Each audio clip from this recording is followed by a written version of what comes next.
Welcome to Final Take. As always, I'm Curtis Rauen, and joining me tonight on the debate desk are Jostun, Pomplun, and Marty Kauffman. Well, gentlemen, how are your semesters going so far? Well, so far pretty easy. Not a difficult schedule. Not a lot of homework so far. So right now, okay. It's a different schedule for me this year. No journalism, and I got an ethics and a sports PR class, but I'm enjoying the classes so far. I'm just trying to get back into the swing of things coming off a break. I always hate the start of semesters. Well, let's start off. We got a big night tonight. We'll be talking about the Pointer sports, high school basketball, the Wisconsin Badgers, and along with the Super Bowl. We begin tonight with the Pointers men's basketball team. The 15th-ranked Pointers were able to remain one game behind UW Whitewater in the WIAC with wins over UW La Crosse and UW Eau Claire last week.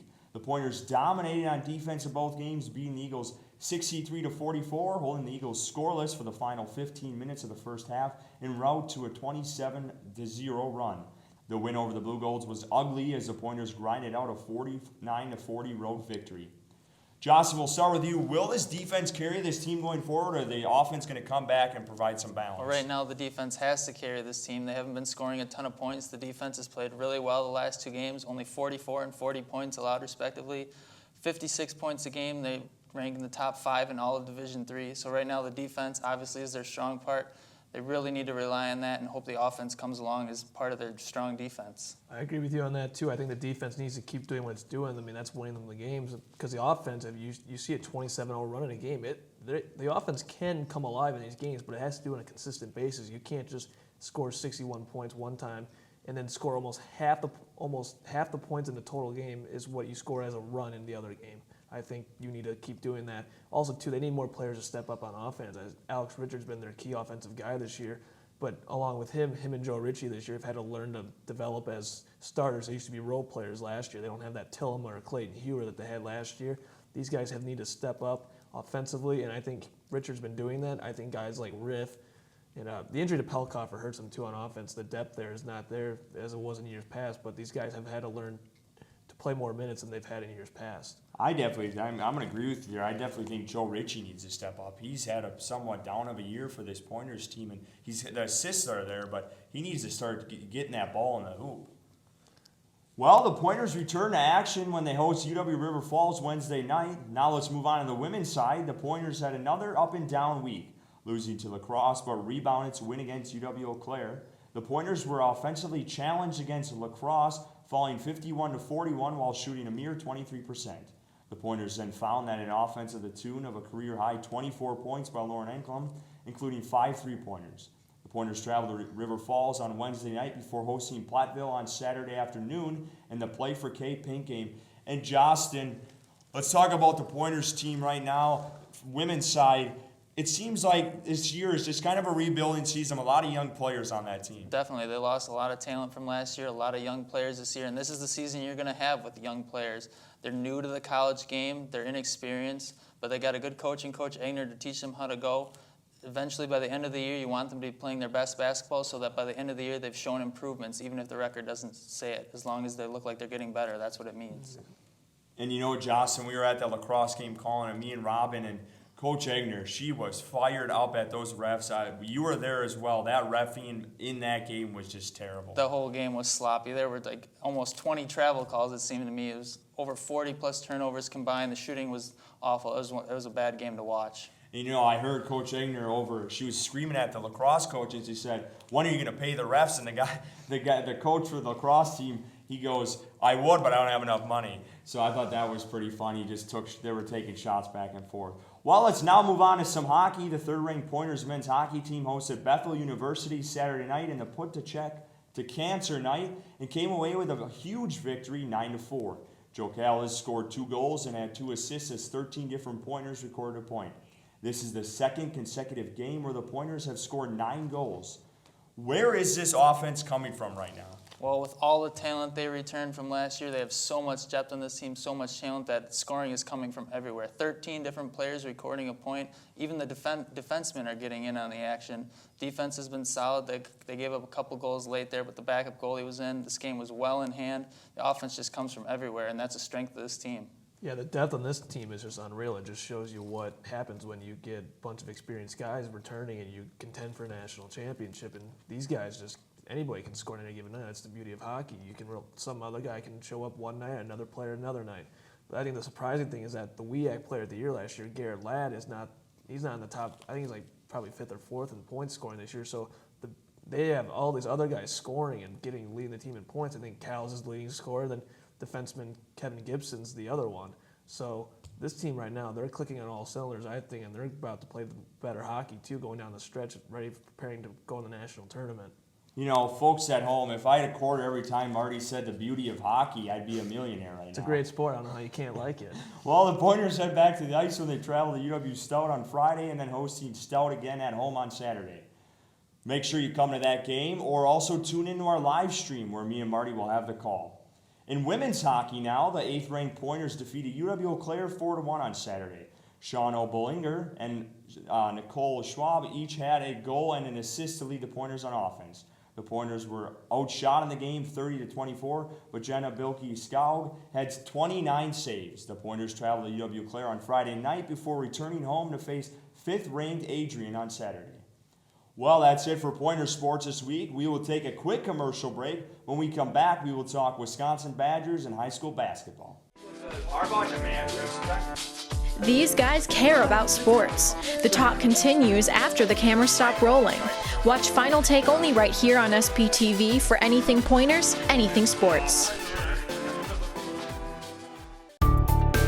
SPTV is your home for everything Pointers, only on Charter Channel 983.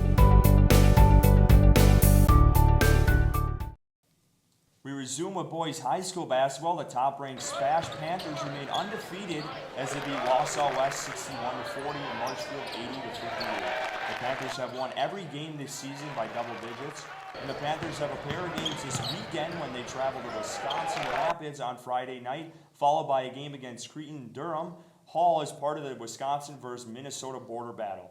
Is there any team right now, Jostun, looking for that's going to even compete with this team? In their conference, no. They're the clear-cut favorite in their conference. They're going to easily win that. But I think a team they got to look out for is this weekend on Saturday against Cretin-Durham Hall. At their gym in Minnesota, it's going to be a tough game. They're one of the top teams in their state, top team in their conference, so it's going to be a dogfight. So if you can make the trip up there for that one, do it. Yeah, I agree with you on that. I think they're going to roll right through the conference schedule, but I think teams I have to look out for in Wisconsin will be waiting for them probably down in Madison at the state tournament. I think those Division I schools, they beat up on each other when it comes time for playoffs. So I think down the road they'll probably win a couple playoff games. But when you get to the better teams, I think that'll be a challenge for them, especially with a team like Germantown. They've been constantly going to Madison. They've been a powerhouse in basketball. So I think that team can maybe pose some threats. Well, let's now go on to the 5th-ranked Wisconsin Badgers men's basketball team. The Badgers defeated the Iowa Hawkeyes 74-63 in their own game of the week. Frank Kaminsky, a Wooden Award candidate, led the Badgers with 24 points and 9 rebounds. Nigel Hayes added 14 for the Badgers, including an epithetic putback dunk. Josh Gosser and Sam Decker each chipped in 11. The Badgers host Indiana tonight and then Northwestern on Saturday. What can we expect from them in these two games? Well, I fully expect both of these games to be good wins, especially the Northwestern game. They should blow them out at home. They blew them out on the road at Northwestern, so that should be a cakewalk. Indiana is going to be a little bit tougher. Indiana likes to shoot the three. Wisconsin sometimes has trouble defending the three. But Indiana right now has no size. Their best post player, he's out right now with an injury. So expect Frank Kaminsky, Sam Decker, and Nigel Hayes to dominate inside tonight. I agree with you on that, too. I expect them to beat Northwestern. I don't know, maybe Indiana might pose some threats. Indiana's kind of an enigma of a team. You don't know which team's going to show up for Indiana, good or bad. But I think Wisconsin should be favored to win, especially at home tonight. But other than that, I think this team's going to keep rolling for a little bit. Let's look ahead to March a little bit here, Jostun. Do you think this team can do what they did last year, maybe even go further and win it all? Oh, definitely. They only lost one guy in Ben Brust, so almost everyone came back. Koenig has stepped up even with the loss of Trayvon Jackson, so that's going to make them better. I don't consider it a loss, by the way, either, going back from last week. Well, that adds depth to their team with him. Depth. So that's one, and I think Trayvon Jackson's better than Zach Showalter off the bench. So this team has a ton of depth. They can score. Big guys can score outside and in. Same with the guards. the offense is just balanced, so I think they have a good shot at making a run to the Final Four. I think they're a good shot. I mean, they're top 5 all year, but the beauty of March Madness is these guys, they can be upset. I think they're probably the easiest team to be upset out like the top 5 teams. I think this team could be the one that slip up because if these guys have an off game, they're not scoring points. So I think that really they're the team most susceptible for an upset in the tournament. You could say that about almost every other team. I think they're more susceptible than a Kentucky team, though. I think Kentucky's had their fair share of scares already. I mean, the overtime games. You don't like that platoon system they're running over there? Sometimes it's worked, but eventually the guys aren't going to get in a rhythm one game. It's happened before. Their defense, they're relying on their defense right now and their athleticism. But this is the most talented Bo Ryan has had for a team. Yes. This is the most talented team, but in years past, they've had talented teams go in and they've lost in first and second rounds. And they just love to punch or take it to the Sweet 16. And they've lost. They've lost to teams like Davidson had Steph Curry, so we'll just put that out there. But they lost to Cornell. They lost to Ole Miss. I mean, Bo Ryan's teams have lost some. Well, this team teams. is different than all those other teams. So every team can. It's March. Anything can happen. I mean, You're last right. year too, they were down double digits against Oregon in the second round. If they don't, I mean, they made a big comeback, but how can you rely on a big comeback every time? Well, this year's team don't need that comeback. Well, we're going to take a quick commercial break, but when we return, we'll discuss Super Bowl 49. Don't let the snow and cold get you down this winter. The frozen tundra outside may keep you indoors, but here at SPTV, we'll still be getting you the best news, sports coverage, and entertainment that you need. Don't freeze your fingers and toes off to find out what's happening around campus. Stay warm, everyone. I'm Curtis Rauen. This is Adam Yurkovsky and Jostun Pomplun. If you enjoy our Final Take show, make sure you tune in every week to stay up to date on Stevens Point sports. Remember, Pointers, anything sports.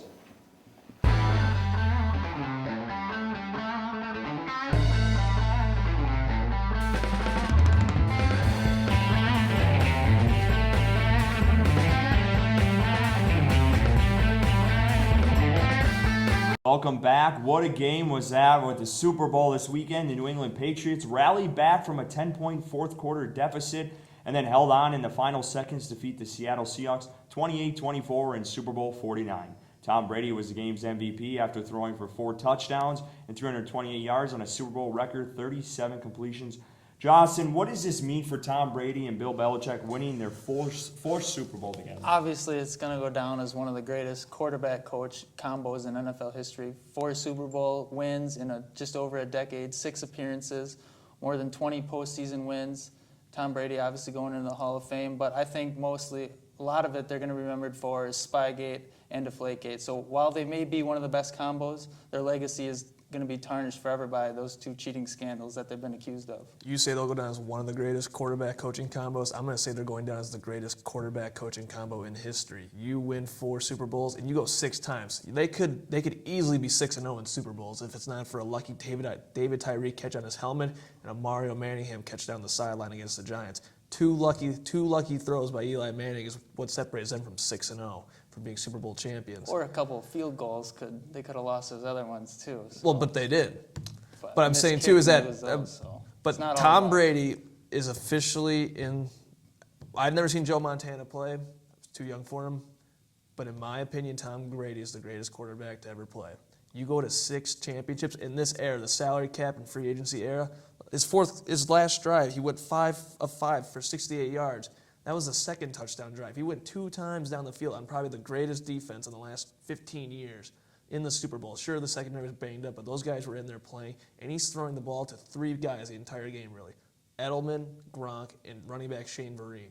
Amendola and LaFell each got touchdowns, but really he's going down the field throwing to 3 guys, and Julian Edelman may have been concussed. We'll never know. But what he showed on Sunday was just absolute greatness, and what he does in the fourth quarters, he thrives in those drives to go down the field and get a touchdown and take the lead. I don't know how you can put him that much ahead of Montana. I think, was he with? Montana had Jerry Rice. He had 4, but he went 4 for 4. He never lost. Yeah, so. but do you Bradshaw blame Tom Brady for those 2 losses against the Giants?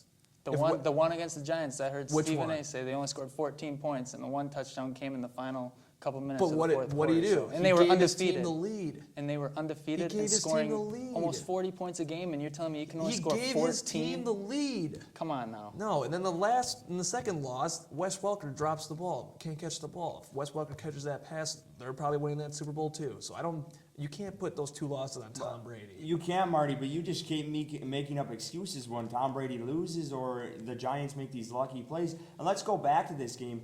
I don't give it much. I mean, Tom Brady had 4 touchdowns. Hats off to him. But Seattle handed this game to them, and that's what I struggle with on giving Tom Brady these 4 and saying, yeah, he's the best quarterback, because they should have probably lost this game. But what can he do on the bench? He can't control that. He gave his team the lead to win the Super Bowl. That's why football's a team sport. Yes, and the but quarterback may be valuable, but football's a team sport. Yeah, but you can't win without Tom Brady and this team. He makes that team. He's one with so many no-name guys. The rotation, like the rotating door that is the wide receivers of the New England Patriots have been going on for almost 15 years now. He's never even had a legit running back in his backfield either. He won Super Bowls with Antoine Smith, Lawrence Maroney, and LeGarrette Blount, and Ben Jarvis Green Ellis as the starting running backs. They hardly ran the ball on Sunday. So I think Tom Brady is the best quarterback of this generation, and maybe of all time. So what it seems now, me and you, Joe Montana, and he's got Tom Brady at the top. Well, let's go on to the game. There was some dull moments. The last minutes of both halves were entertaining, including the end of the game when Russell Wilson threw the game-ending interception at the 1-yard line after an amazing catch by Jermaine Kearse. It was 2nd and goal on the 1. Best running back, by far bruising back in the league right now. What did you think of Pete Carroll's decision? I don't know why they didn't run the ball. Exactly, beast mode. And I heard another thing he said. The Patriots were in their goal line, and they countered with 3 wide receivers, so it was in their best interest to throw. They didn't think they could run the ball out of that set that they had. But when you have one of the best running backs in the game, you can't line up in the eye and just hand it off to him, or even run the read option, which they've had so much success with, or even gone play action out of that, because everyone thought it would be going to beast mode from the 1, so play action would have worked too. So that was a terrible play call. I mean, Pete Carroll's going to take the credit for the play call. Bevel took the credit for the play call, and Wilson took the blame for the pass.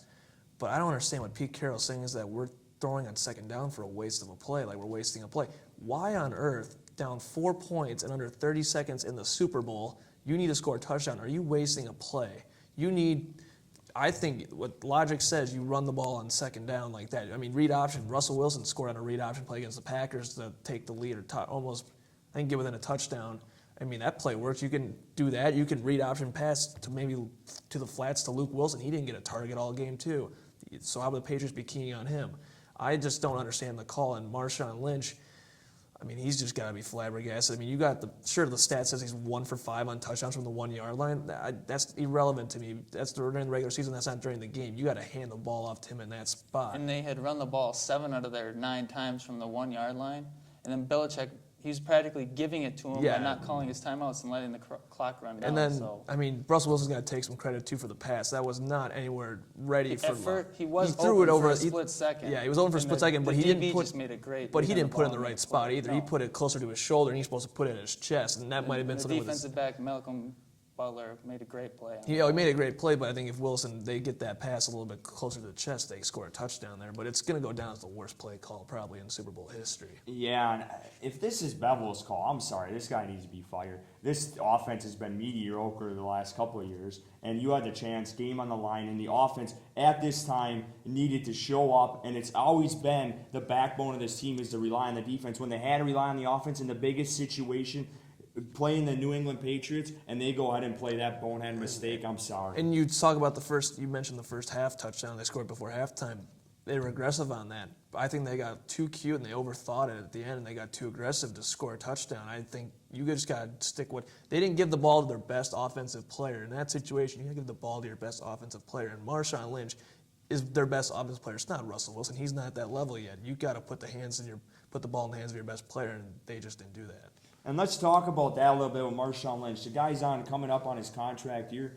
Was that the seal right there that he's going to be out of there? That decision they made. That's one of the conspiracy theories that's out there. Did they want Russell Wilson to be the hero over Marshawn Lynch, so that Lynch would be, because they had problems with him this year, so he'd be gone and they could sign Wilson to a lucrative deal. So who knows? We'll never know. I don't want to believe in conspiracy theories, but I think you see what they did not give the ball to the best player, and I think they want to have Wilson take some of the credit for that. But I think maybe Wilson having one Super Bowl now instead of two might knock off a couple $1 million. But I think he's going to get paid the most out of any quarterback in the league in March or April. He's going to get the biggest contract ever. Well, let's move on. Like any other Super Bowl, we can't forget about the commercials. With over 114 million viewers tuned into the game, companies dished out $4.5 million for a 30-second ad. Marty, we'll start with you. What were some of the favorites you had? And we'll just start with the favorites. What were some of the commercials? Well, I can honestly say I don't have like a single favorite. These are some of the most depressing ads I've ever seen in my life. And the most depressing one was this was more guts than Pete Carroll throwing the ball on the goal line. It was nationwide. Just at the end of a commercial, they just said this kid was dead. I don't understand it. Like this nationwide with insurance. I don't want to say if it's health insurance or don't know what kind of insurance it is, but you have Peyton Manning singing about chicken parm sandwiches and singing tunes, and all of a sudden their Super Bowl ad is they kill a kid. I think that's just the most surprising and shocking thing besides Seattle throwing the ball at the goal line. Well, some of my favorites had to be avocados from Mexico. Just a small company out there, first draft ever. You got a polar bear wanting to go to the beach with his sombrero, and then they picked the avocado. And then you got Jerry Rice and Doug Flutie on there talking about it. That was one of the good commercials. Also, Doritos, the man sitting on a plane, the middle seat's open, doing all these things he can to get no one to sit by him. Then he sees his woman that he likes, gets out his Doritos, and she's got a baby, and she falls asleep, and he starts talking to the baby. So that was a good one, too. You know, and I was shocked. They didn't do a cold cuts with Geico there, and there was a lead up to that. They had a new one come out right before the Super Bowl, and then all of a sudden they never did one. And I was a little shocked by that. But what did you think of the Brett Favre commercial? Yeah, they had all those professional athletes in there making their own websites, so it was interesting to say the least. I think the funny thing I thought about that ad was the tweet Jen Sturger tweeted out after the ad. It was kind of funny, talking about the 08 scandal that he was involved in, but I kind of got a laugh out of that too. Well, now with all these teams joining the offseason, let's talk about some things that came up this week. We'll start with the Atlanta Falcons. There's a report out, and they're doing an investigation on it, that they were piping in sound during the games. What do you think of that? They're in a dome. Shouldn't the sound stay in the dome anyway? I mean, look at the Metrodome. That was one of the louder stadiums. Seattle's got all this sound. They're outside. They got it specially shaped. In Atlanta, you had to pipe in noise. You couldn't get the fans to do that. That's a little pathetic. Well, I guess their fans weren't rising up like they always have as their motto, but you talk about the Vikings. I've heard rumors that they've always been known to pump in crowd noise too, so I think that's just a dome thing, and you probably hate that as a Panthers fan, but we're not going to talk about that. But I just don't care about pumping crowd noise. I don't think that's much of an advantage, really. They're professionals. They know how to do silent counts and stuff like that. I think Seattle and Kansas City are really the only advantages to crowd noise. And Jostun, you like to steal my thunder. I think it's pathetic too. If you don't have the fan base to even get that loud in a dome, come on. Well, let's move on. The Browns just seem to be finding out a way to get in the headlines right now. Johnny Manziel reported that he checked into rehab. What do you think of that? And then there was a report today that I saw that the Browns, off of Bleacher Report, which I can't stand, but they reported that the Browns might be trying to trade Johnny Manziel so they can get the first pick in the draft and draft Mariota. And I saw that report today. Well, that second part will never work. Johnny Manziel is not worth the top pick in the draft for that Tampa Bay Buccaneers to give up. So that's a terrible idea for that. And then Manziel, first step to recovery is admitting he had a problem. He finally was able to get into rehab. He needs to clear up his off-the-field issues. They obviously carried over to his on-the-field performance, which was hardly there at all. So he needs this to help get him right on the right path. I mean, it's a smart move for him to do it now. I mean, he's got to do it. He's barely played his rookie year, and it was a very disaster year for him. But I think it's smart for him to do it. I mean, Brett Favre did, but Brett Favre played about 3 years, and he was an MVP-type player. But Johnny Manziel still plays with that reckless abandon attitude on the field where he's just going to make plays out of nowhere. So I think it's not comparing him to Brett Favre, but I think it's smart for him to do that and admit he has some problems and he wants to fix them before preseason and training camp starts. What's going on with these Browns first-round picks? I think they need to start giving the general manager's job to Kevin Costner here on draft day. I mean, come on. This team can't catch a break, and every year they got a different guy in there. Trent Richardson, that was a joke. And then you got Johnny Manziel, Brandon Whedon. Those guys, none of these guys are turning out for them. Well, it's been the case of the Browns. You look at their quarterbacks. They got that jersey, probably 20-plus quarterbacks on it. So it's Cleveland. They haven't been the same since the Ravens left. Yeah, I agree. I think Cleveland's just cursed for some reason. Somebody hates Cleveland, and I don't know why. It's sad. The Indians can't win. Browns can't win. Cavaliers struggle with LeBron, but who knows what's going on. Let's do a bold prediction. We'll stick 2 bold predictions for the offseason here in the NFL. Well, one, I would have to say that Adrian Peterson remains with the Vikings.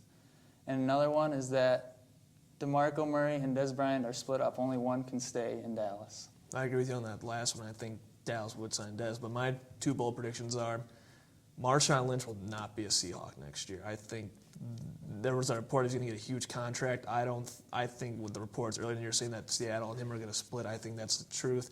And then I think the Packers, along with signing Cobb and Bulaga, are going to make another Julius Peppers-like free agent signing to help boost them with the veterans and possibly get that last hurdle to get to a Super Bowl.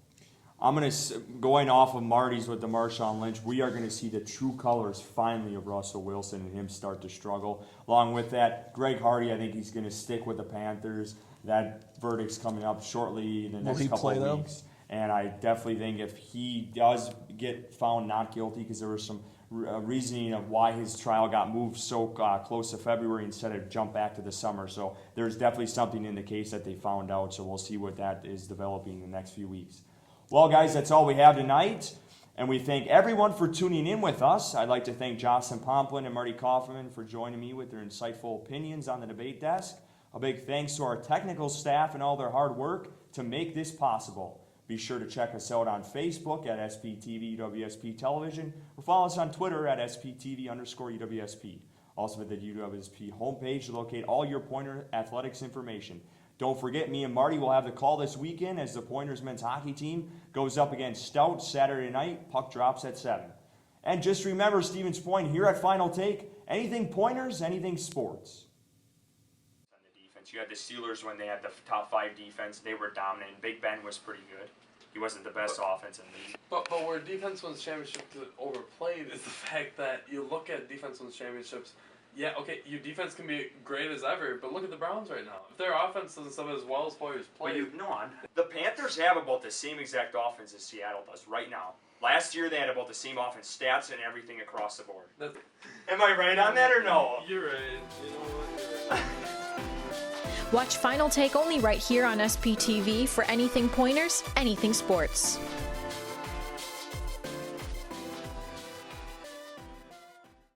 Got an itch to be on air? Join the SPTV news crew.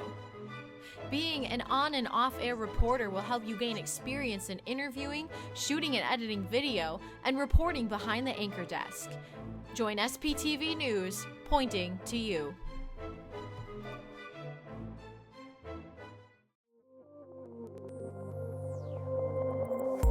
Serving a campus of 9,600 strong, we are the home of UWSP Television. We are SPTV. You can find us on Charter Channel 983, online, or on any of our social media sites. My name is Julia Flaherty. I'm the current promotions director at SBTV. My job allows for me to have a lot of personal creative direction because that is the team environment that we instill here at SBTV. This past summer, I had the opportunity to write for hercampus.com as well as thedailyquirk.com. Personally, I feel that being involved with SBTV has really helped boost my confidence and my ability to network with other students. If student media is something that interests you, and even if you're not really sure what student media means, you should stop by our studios. We are looking forward to having you involved this year, and we cannot wait to make media with you.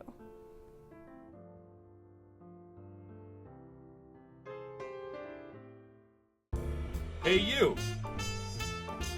Are you creative? Do you like television? Would you like to make a show that appears on air? Then SBTV is the place for you. At SBTV, You can appear on air, learn how to shoot and edit video, write and produce your own show, and most importantly, gain skills and experiences that will last a lifetime. Want to join us at SBTV? Come check us out in the Communication Arts Center, rooms 121 and 130. We'd love to meet you. SBTV. Let's make media together.